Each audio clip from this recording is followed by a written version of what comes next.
Hey guys, आप सभी का स्वागत है मेरे चैनल मिस स्काई वॉल्कर पे। आज हम पढ़ाने जा रहे हैं water canal system in Porifera. तो चलिए हम स्टार्ट करते हैं। The fluid circulatory system of sponges is known as canal system. It is a characteristic features of the phylum Porifera. ये एक कैरेक्टरिस्टिक फीचर्स है फाइलम पोरीफेरा का। It helps in food accumulation, respiration and excretion in the organisms. ये हमें food accumulation, respiration and excretion में help करते हैं। ये बेसिकली 3 टाइप्स के होते हैं। Firstly ascon type, sycon type, leucon type. Firstly हम डिस्कस करेंगे एस्कोन टाइप। ये एक सिंपलेस्ट टाइप का कैनाल सिस्टम होता है जिसका एग्जांपल है ल्यूकोसोलिनिया। ये डायग्राम है।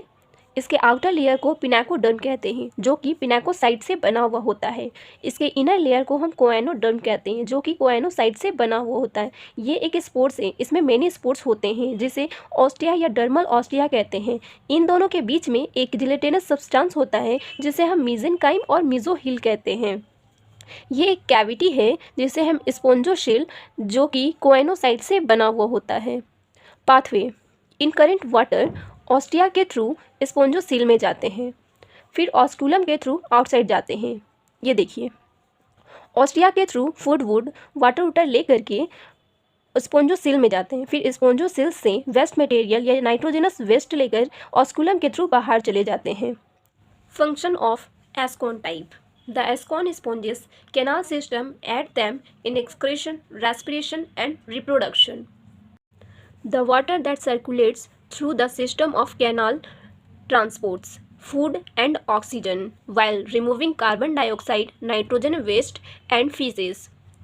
It transfers sperm from one sponges to another so that the ova can be fertilized. अब हम सेकेंड टाइप को डिस्कस करेंगे, साइकोन टाइप।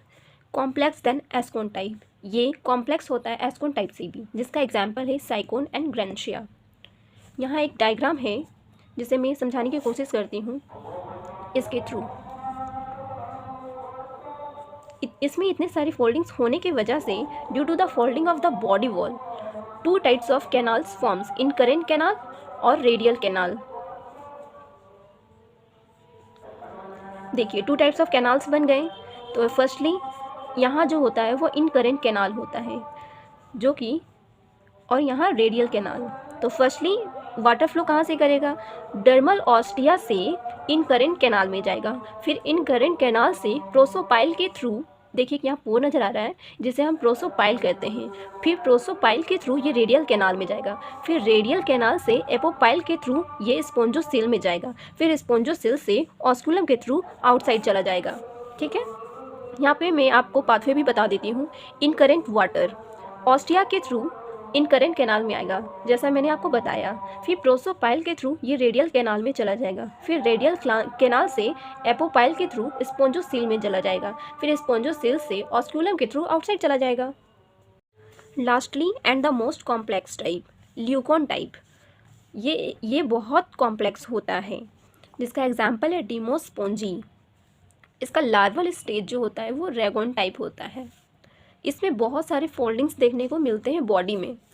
देखिए, due to the much folding of body wall spongocoel shrinks. बहुत सारी foldings body में होने की वजह से जो स्पोंजोसिल होता है वो श्रिंक कर जाता है, मतलब वो सिकुड़ जाता है, और जो रिजल्ट हमें मिलता है, देखिए, shrinks and the result in the formation of x current canal. Shrink होने की वजह से एक्स करेंट कैनाल वहाँ फॉर्म होता है जिसका पाथवे है इन करेंट वाटर ऑस्टिया के थ्रू इन करेंट कैनाल में जाएगा, फिर इन करेंट कैनाल से प्रोसोपाइल के थ्रू रेडियल कैनाल में जाएगा, फिर रेडियल कैनाल से एपोपाइल के थ्रू एक्स करेंट कैनाल में जाएगा, फिर एक्स करेंट कैनाल से ऑस्कुलम के थ्रू आउटसाइड जाएगा। देखिए, यहाँ पर रेडियल कैनाल एपोपाइल के थ्रू स्पोंजोसील में जाना चाहिए था लेकिन एक्स करेंट कैनाल में गया। क्यों? Due to the foldings of body wall. जो स्पोंजोसिल श्रिंक कर गया और एक्स करेंट कैनाल बन गया, इसकी वजह से यहाँ पे एक्स करेंट कैनाल आया। यहाँ पर डायग्राम में आप ऐसे भी बना सकते हैं। देखिए,